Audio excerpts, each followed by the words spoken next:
Hello YouTube, WJ's Handy Dad here, and today I'm introducing the channel's new co-star, 2010 P7B. Just picked this up at auction, just revealed it to my wife. She didn't leave me, so I guess that's a good thing. Now it's pretty rough. It does have the center caps. I removed them and stuck them in there because I didn't want somebody to steal them while it was just sitting there. So you see it's got a full-size spare. Looks like it's pretty good tread. I'm friendly with the maintenance supervisor of the county, so I got all of the maintenance records. And this thing got a bunch of tires. So I think all four are basically new. You see the tread there. Finally the driver front. So looking at the records, they kept having flat tires and replacing them 2 at a time. So like I said, I think it's got 4 or maybe 5 tires that are virtually brand new. And this was the only one in the lot that had what I would consider reasonable miles. It has 138,000. You see it was lot number 9. All the others were 160 to 200 and something thousand miles on them. They went for a lot less than this one did, but I think I got the best deal by far. So she's dirty inside, but you know, not as dirty as some of the cars I've had. If you saw my Charger video, that thing was trashed. This one's gonna need some Handy Dad TLC, but nothing insurmountable. I bet I can have this thing looking really sharp. I'm wondering what they had on their hands that was green. See, pretty typical dirty floor, dirty seats. At least this one's not ripped.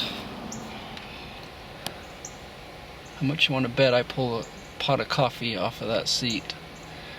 I don't know if it's showing up on the camera, but it's just like every other cop car seat. There's always coffee all over it. That, I'm hoping, is just slide back on there. I don't know why they ripped that down.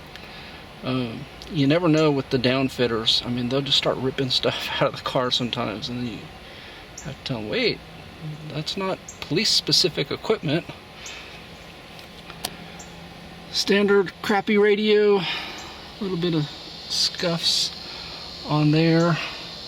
At least they didn't try to cut that off. That's not a decal, that's actually part of the trim piece. The air conditioning ducts are nasty. When I turned it on, something blew in my face, so I'm gonna basically remove all of this and clean it out thoroughly. And this is a first for me. This is my 3rd Vic. First one with the adjustable pedals, second one with cruise control. And if you do a lot of highway driving, cruise control is, I would consider, a must. And they reattach the horn, so that's good. One less thing for me to mess with. If you've seen my other videos, you know the horn, typically they just cut a wire because they run a relay so that when the emergency lights are on and they hit the horn, it chirps the siren. So that's usually a pretty easy fix. Now you know I'm gonna wash this and do a video. This is definitely not WJ Handy Dad standards. It is filthy. And I'll even wash that side of it too. So just like the video I just posted, I'll start here and clean that, and then while that's dripping down, then I'll spray this off. I have to say though, I was impressed. The oil is full. It's kind of a honey color. The power steering there is full. And looks like there's even coolant in the overflow. Like I said, I drove it home. It drove great, shifted great, everything on it was great. The only thing was the air conditioning. It blows cool, then it gets cold, and it gets cool, and sometimes it gets warm. So I'm expecting to find that it's just a little bit low on Freon.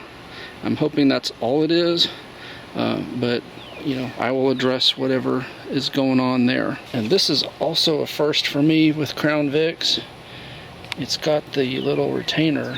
Now it's missing the one in the middle, but it has the one on each side. And that's not a brand new battery. I mean, it's brand new in the sense that they bought it, but when I got the car it was dead. And so I took it home and I washed it and stuck it on the battery charger, and it charged up and it's working great now. Worst thing is the headlights. This is the driver's side, and it's the better of the two, believe it or not. You can see some of the water droplets up top. When I was actually looking at the car before I bid on it, it had like actual water standing in there. But we've had 100-degree days every day since, so it's slowly coming out of there. Cosmetically, the worst is the roof. It clearly had a light bar up here, and at least they plugged it with little plastic or rubber inserts. The worst one I've seen was my silver one. It actually had a rubber glove stuck in the hole. That's all they did for me when they sold it. This one, at least they've got some little grommets there or something. So, but I'm gonna pull these out, pull out the headliner, and I'm gonna show you how to fix these so that they don't leak and they don't fall apart really quickly. So that's the other spot I gotta fill. That's on the trunk. Caught my eye when I was looking at these is this one actually came with the back seat in it. A lot of times, you know, they have nothing back here, and it's just getting harder to find these seats at the junkyard, at least where I live. Maybe where you live they're a little bit easier. Of course, I see people that sell them on eBay and stuff, but they usually want a lot of money, and shipping something like this is prohibitively expensive. They actually gave me 3 keys with this car, which is pretty nice. It's a first as well. See, it starts right up.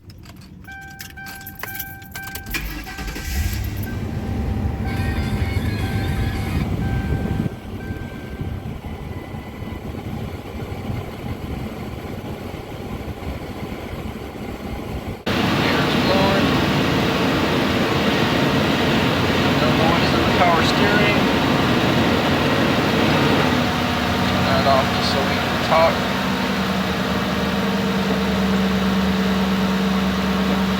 See if the windows work.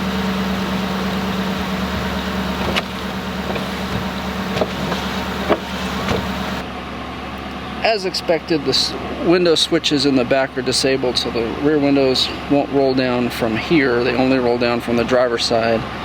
As you've seen in my other videos, that's a real easy fix. And then also the doors do not open from the inside. Again, that's an easy fix. So I've got a lot of plans for this. First and foremost is get it clean. It smells bad, and I'll get it all cleaned up, smelling nice. And then I've got several things to go ahead and add to it right away. First being the keyless entry, a new radio.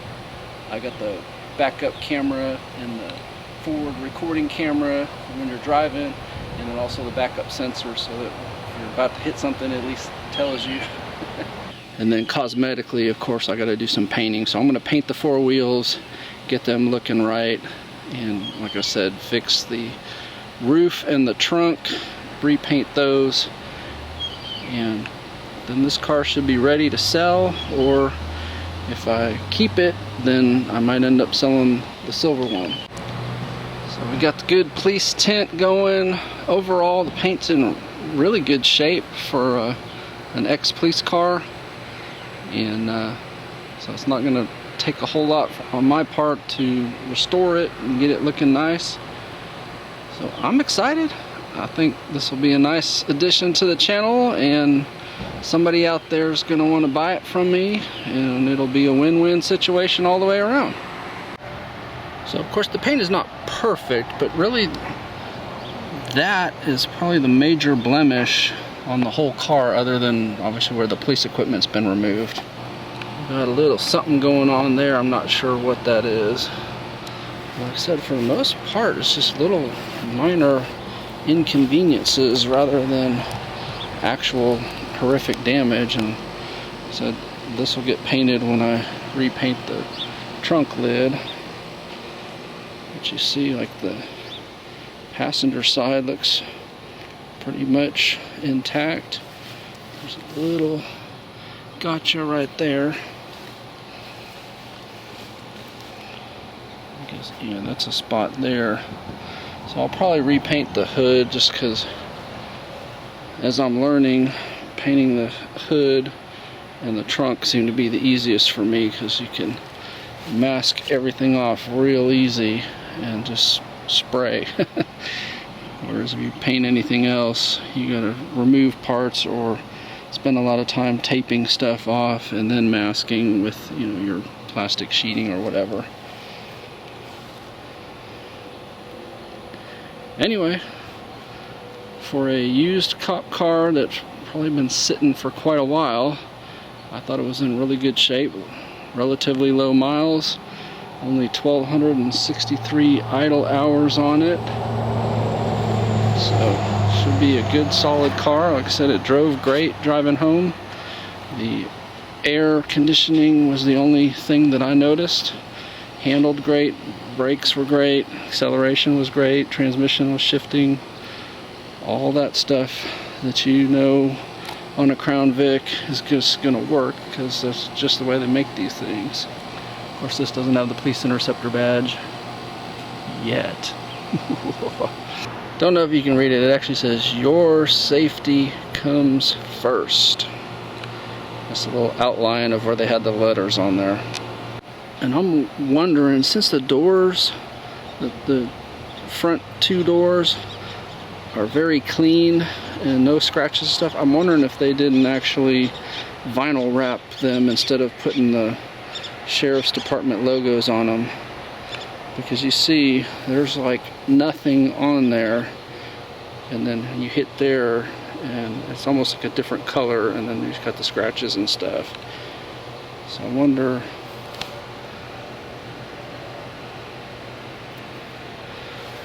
if they wrap their doors, which that's kind of becoming the new thing with the police departments. They're learning that if they wrap them, then they can just peel off the vinyl wrap and sell the car, and the paint underneath is new or nearly new, as opposed to like painting white doors with the black rest of the car, and then they have less resale value. So departments are getting a little bit smarter.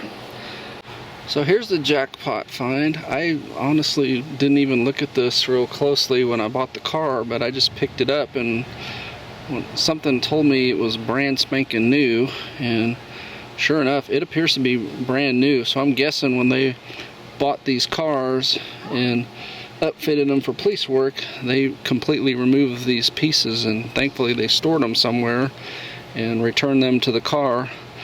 So everything on it has that brand new car feel to it. Hope this video was helpful. If it was, appreciate a thumbs up. Subscribe if you're not already subscribed, and please tell your friends about my channel. Thank you very much.